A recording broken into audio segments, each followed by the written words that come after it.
What is up, y'all? It's your girl Brand New, and I'm back in a motherfucking building. This time I am back for a recap of Real Housewives of Atlanta. This is season 11. I will have the episode in the description. The episode number, honey. Tonight's episode, I look at it like it was deep. It kind of, this is the thing with this show. In order to enjoy the show now, you have to be a real fan of Real Housewives of Atlanta. You gotta care about this stuff. And I think for a lot of people, the situation with Greg and his health declining, I don't think a lot of people really want to deal with that.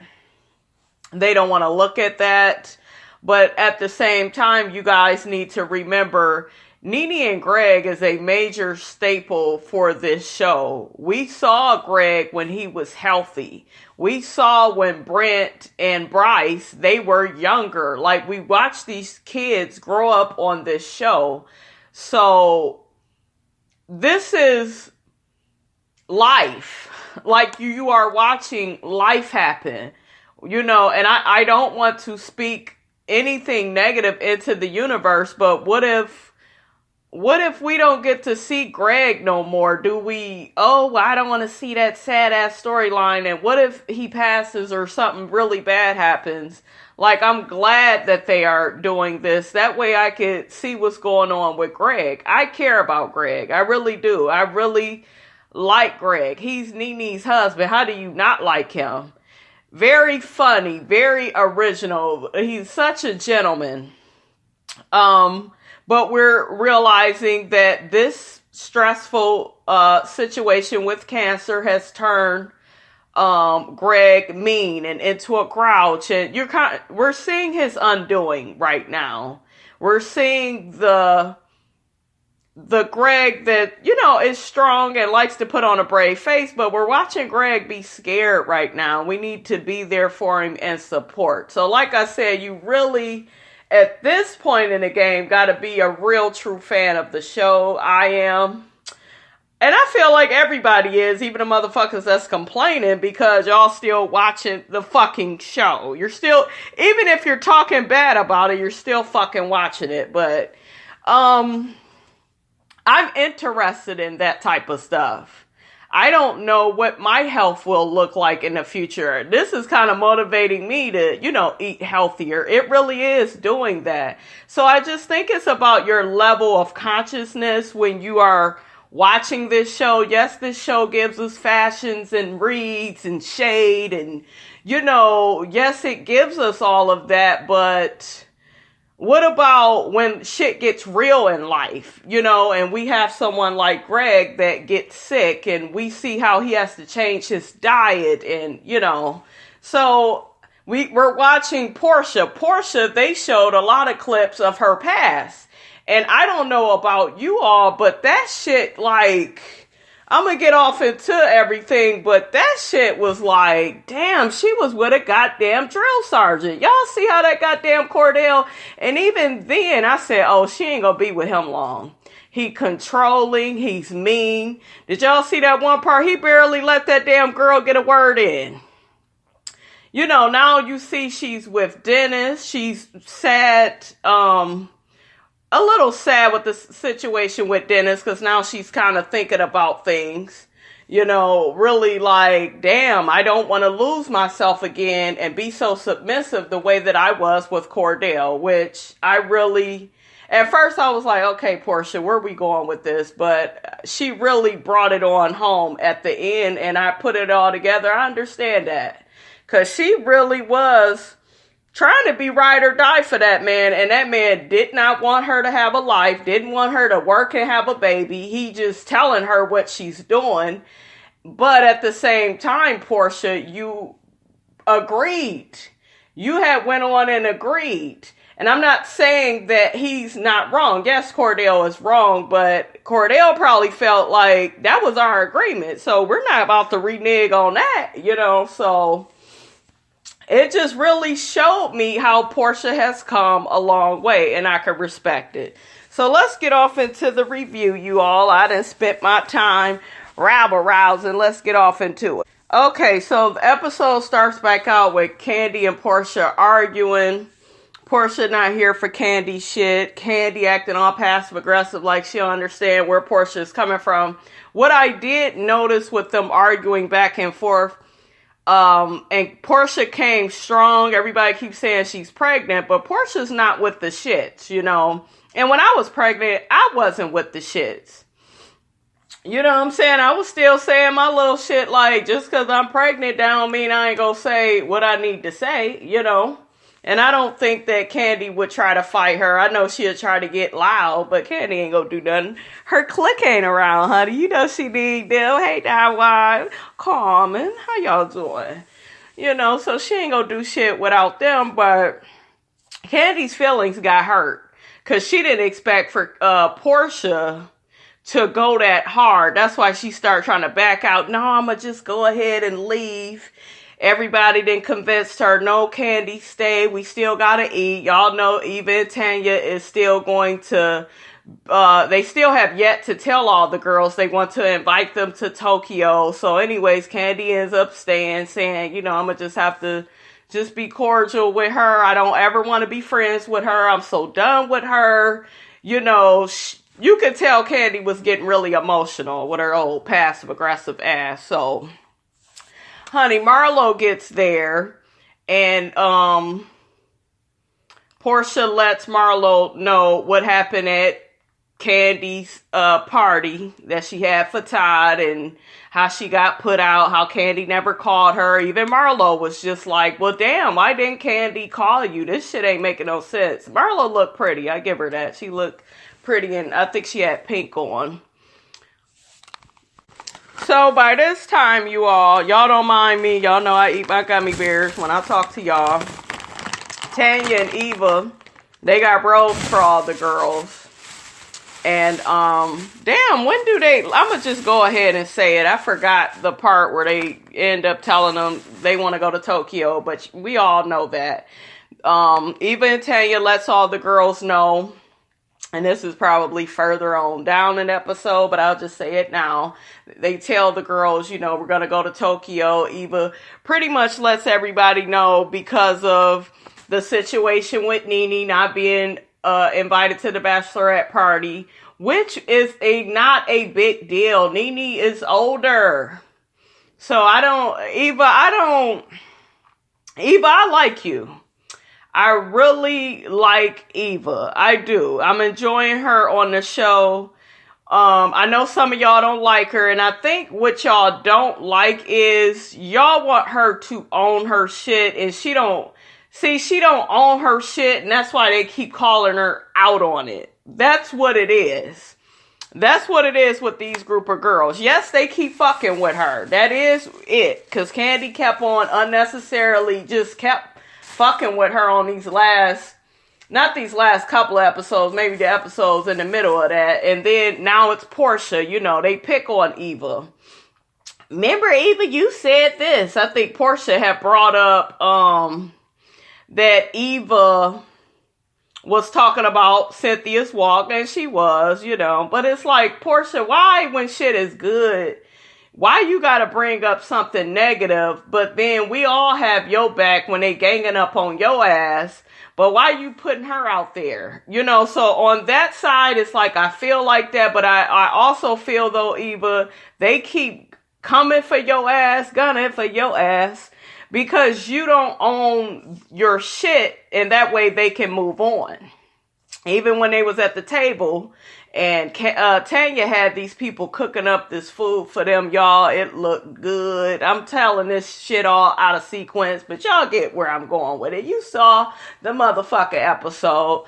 But, Eva, you just need to own your shit, and then they will leave you alone, I believe. But with you sitting up there fighting it and denying it, that you was calling her the mother, and I mean, you was, I think you have a lot of respect for Cynthia, but you was coming for her. I know you was, because when I watched all the reviews, everybody pointed out that you was coming for Cynthia, including myself. So it's like the fact you cannot own that's going to be a problem, not just in that situation, but for you being on the show. And I think that that's kind of why, Eva, people don't want you on the show.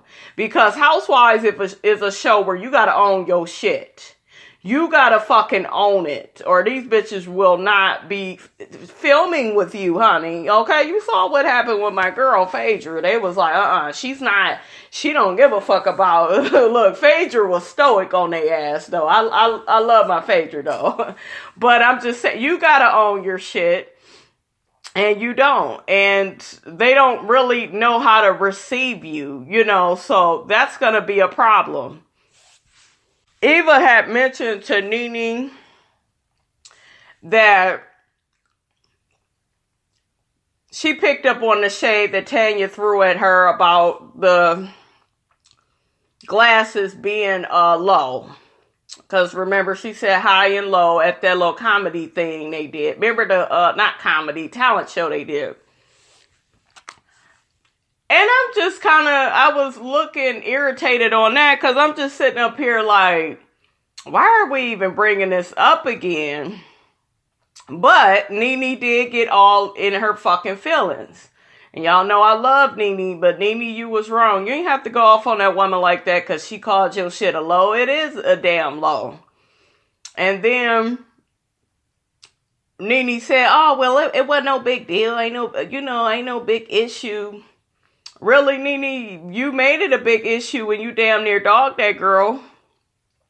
So I didn't like that, because I was like, okay, NeNe, you're not owning your shit. That girl didn't mean that shit like that. Tanya even apologized. It wouldn't have been me. I wouldn't apologize for shit. I really wouldn't have. I couldn't be on this show. I could not be on this show. I would hate to see that day. Hate to see that day, honey. I kind of like that part that Eva did with NeNe. I don't think I really caught it when I was actually watching the show live, but I just rewatched it, and I like that Eva was almost in tears telling NeNe how much, she cared for her. Because these girls was really trying to plant that seed in NeNe's head that Eva don't really care for her. And we all know that you don't have to invite a motherfucker to everything for them to know that you care for them. I cannot stand friends like that. Need to be invited everywhere. Need to be called every day. Like, goddamn, I have a life. I got shit to do. So I'm happy that NeNe received it. Hopefully that's the end of that. Because like I said, I don't feel like it's that big of a deal. That girl didn't invite her. Shit. Did y'all see Shamari? They were supposed to be going downstairs or something, and Shamari was still at the fucking table eating the damn food. Shamari was like, bitches, I am over y'all and all this damn arguing. I was right there for Shamari, honey. Next, we got this scene with NeNe and Greg, and they have a chef over to the house, and NeNe needs the chef to cook for Greg and, make him, some vegetarian style meals, with, high alkaline in them. And, he needs that so he can maintain his diet, for the cancer. So he was kind of being really difficult, and this is where we see Greg being difficult, and, Greg just, he wants to make sure he eats the right foods because, he just doesn't want to get sick. He doesn't want to trigger anything. We see him being scared, and, you kind of don't blame him. I don't think it's right, however, that he's snappy with NeNe. Cause she is his caregiver and his wife, but I just feel like, see, that those are those vows, they took those vows, and it's coming up right now for them to really, hone in on the vows that they took, both of them. So hopefully, if NeNe is still going through that with Greg, that gets better. I hope that Greg gets better. I hope that, all the foods he's eating is healthy for him. But I understood both sides, and I understood why Greg was a little snappy. He wants to get this right. He wants to live his best life for as long as he can. He doesn't want to do the chemo, and then he ends up passing away, and that is how that shit goes, though. So all of us, if we was in that situation, we could understand why Greg is acting the way that he is. Okay, so next we got Cynthia and her man with his old funny looking self. Cynthia, if you wrong as fuck, why you got your man on this show looking like that without no damn sunglasses? He need a nice pair of sunglasses. I saw a picture of him when he was younger, and he did not look bad. I'm like, what the fuck happened? I think maybe some people do better with hair. Maybe if I think he had more hair in the picture that I saw. Maybe that would help him, and some light shades would be good. But other than that, I like his personality, though. I'm kind of feeling his personality. He a little freaky too, honey. I done picked up on that. Okay, Cynthia girl. Shit, he ain't got to be cute to eat it right. I'm just saying. He ain't got to be cute to tear that cootie cat up. I'm just saying, honey. Okay. I remember I went through a phase in my life. I was like, I think ugly niggas got the best dick. Shit, that's a lie. But, good dick is good dick, honey, when you can get it, honey. Girl, let me get back to this show. Okay, y'all don't need to hear all that. Anyways, Cynthia then set up this speed dating situation. I wonder why NeNe, I guess NeNe was probably in another scene. You would think she would be there. She's Cynthia's best friend. Anyways, Eva is there. Candy is there. Marlo is there. They're all going to get to know what is this man's name. Not Will. His name isn't Will. Mike. I done forgot your damn name, honey. That ain't good. Must not be memorable. Shit. Normally I can get a name, honey. But they're going to be interviewing him, asking, him these questions in like less than a minute. I think it's cute. I think that this scene was really fun, to see the girls asking all the stuff that they do. Eva pretty much starts off, how do you feel like you're going to add to Cynthia's life? She's a beautiful masterpiece, and he gets to saying how he's the icing on the cake and she's the icing too, all that type of shit. Just that damn Candy got to talking all sexual, and Candy, do you plan on fucking a man? Cause I'm looking like, why is you asking him some sexual ass shit? He get to telling Candy, I'm gonna make love to Cynthia. I ain't trying to just have sex. And then here go Candy, that ain't enough for her. And then he was like, well, you know what? I'm gonna tear that ass up. How about that? And Candy was satisfied with that, honey, because that's what she liked. And she got to talking about something about eating it out from the back. I said, child, you are not talking to Todd, okay? You need to keep that information, honey. Marlo gets to the table, asking the man all these questions. Ask him, when the last time you had an STD? I was cracking the fuck up. I thought that was funny. Marlo looked cute in that scene. It looked like the ladies really had a really good time with Mike. They're feeling him a lot better, a lot more than Will, whom everybody had huge suspicions about, myself included. But Will was finer, though, I'm just saying. But, I guess this is one of the cases, honey, where everything that look good ain't good for you, honey. But that damn well, boy, Cynthia, you be fucking up the good. You done fucked up shit with Leon, Will. Goddamn, girl. Anyway.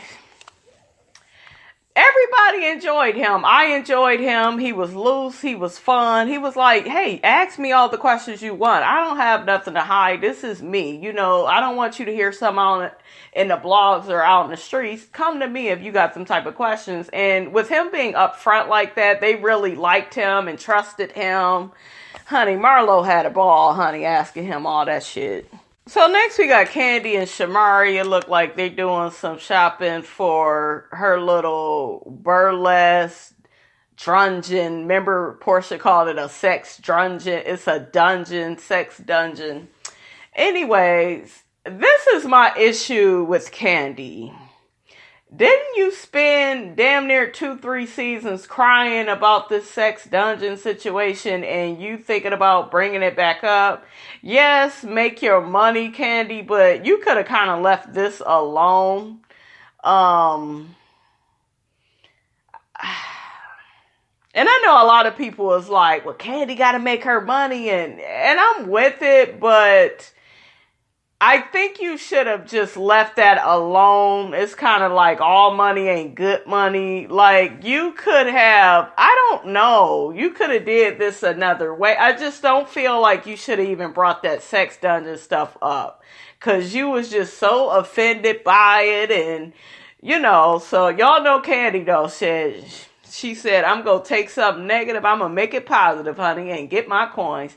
That damn Shamari is shopping with her. She got to show Ronnie how she look in her bikini. I'm like, girl, not her bikini, her lingerie. I'm like, damn, y'all look like y'all got a codependent relationship, honey. You always got to check in with Ronnie, honey.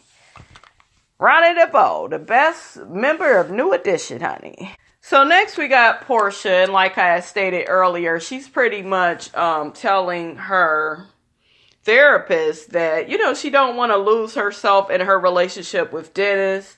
Now that she's thinking about the whole situation with Kandi and how it played out, she's kind of looking at it like, I need to talk to Dennis because I have questions for him. Like, why was he even texting his ex? And yes, he showed me the text, but he shouldn't even be talking to her. We both agreed that we would cut our exes or the people we was having flings with off. She ain't say all that, but y'all know what I'm getting to.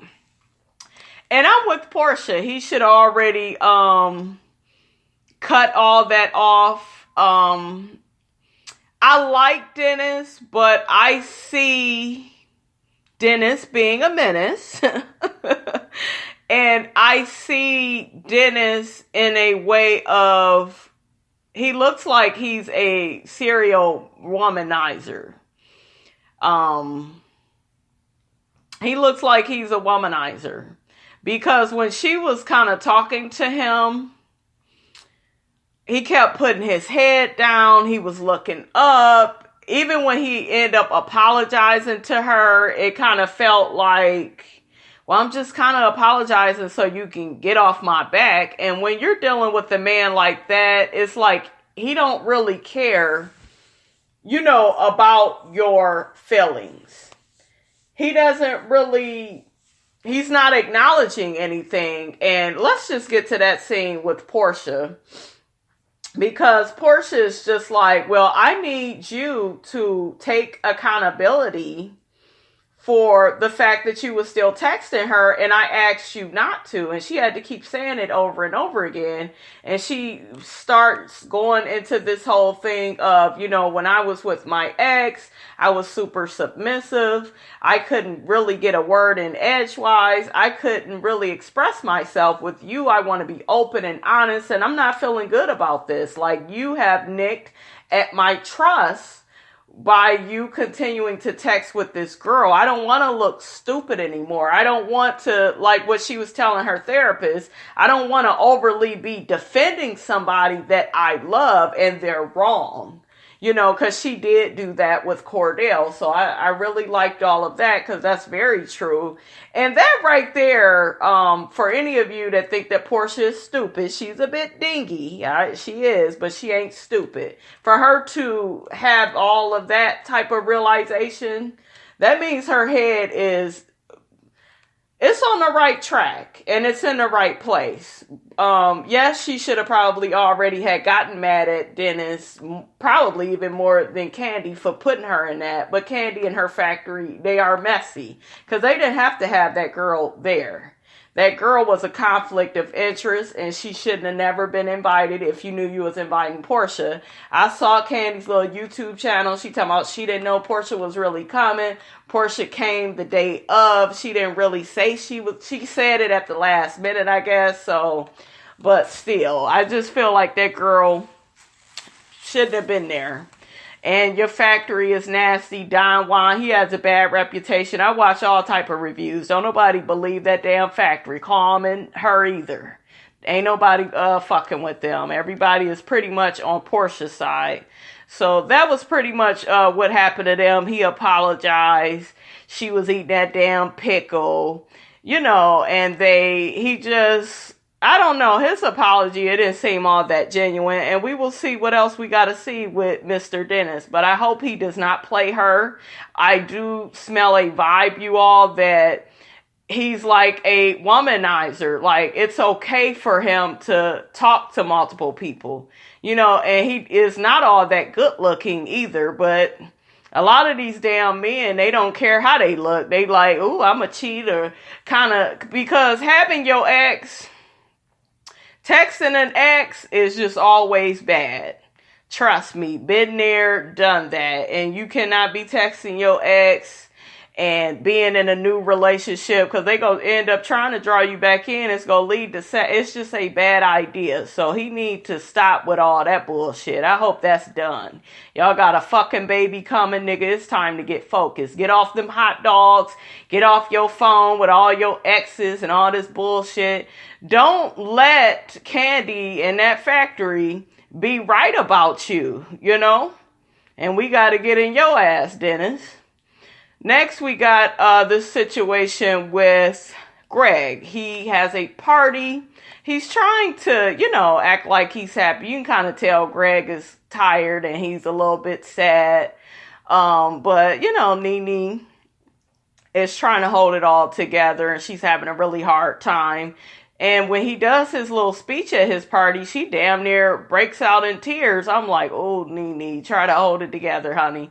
NeNe looked good in her leopard, honey. Anyways, she ended up sitting down with Greg's sister and got to telling her, it's hard being a caretaker. This is a lot on me. Greg is mean and nasty and grouchy. If he don't hear what he need to hear from the doctors, if he don't get like a little bit of hope, you know, that he could turn things around, he leaves the doctors upset. He comes home, takes it out on her. And, you know, his sister was just like, well, I want to thank you, NeNe, for hanging in there with my brother, having his back. I know it's hard. You continue to be strong. But NeNe is at her wit's end. I don't know, you all. This situation with Greg, it just, I don't know. I know he's getting better, but I don't think, going forward, I don't know. I just feel like, I don't know if their relationship is going to really last. They really both need to be in therapy because that is a lot for NeNe to have to deal with. It's a lot for Greg to have to go through. It's a lot. It is real life and real shit. You know, so it may be too much for NeNe. And, you know, and I don't know. I don't want them to break up. I really don't. I hope that they, you know, can maintain everything and work things out. But it just don't look good. I hope NeNe is not checking out of the marriage, but you could kind of see that's kind of where it is going, because with Greg, even when NeNe was talking to his sister, And then even earlier when he had mentioned to all his kids, because they was all there for the party, he had cut his hand, trying to do some shit out in the yard. NeNe, like, I pay people to do that. Why you trying to do it? And Greg and told the people they ain't got to do it. He'll do it. And, it's like he's trying to prove himself, and, he just always wants to be helpful. And that's how men are. They want to feel like they're bringing something to the table. They're doing something. And we can't take that from Greg, but it's just really sad seeing him and NeNe in this place. I want them to work it out, but just looking realistically into it, if they don't get therapy soon, I see a divorce. I see maybe possible death, like something just ending this chapter. And it's sad to have that type of realization, but that's life. Unfortunately. So I hope that Greg pulls through, and I hope that NeNe and him work things out. I really do. Because I love them. I think they are one of our most genuine couples on here. They done been I told you all, when they got divorced and they got remarried, I said, bitch, yes, that was so romantic and beautiful to me. Like, that's love right there, because everybody don't work it out. People just get divorced, but they said, no, we love each other. We're going to make this work. So I'm pulling for them. I hope you're pulling for them too. All right, you all, that was Real Housewives of Atlanta. Don't forget to like, comment, and subscribe. It is your girl, Brand New, and I am out.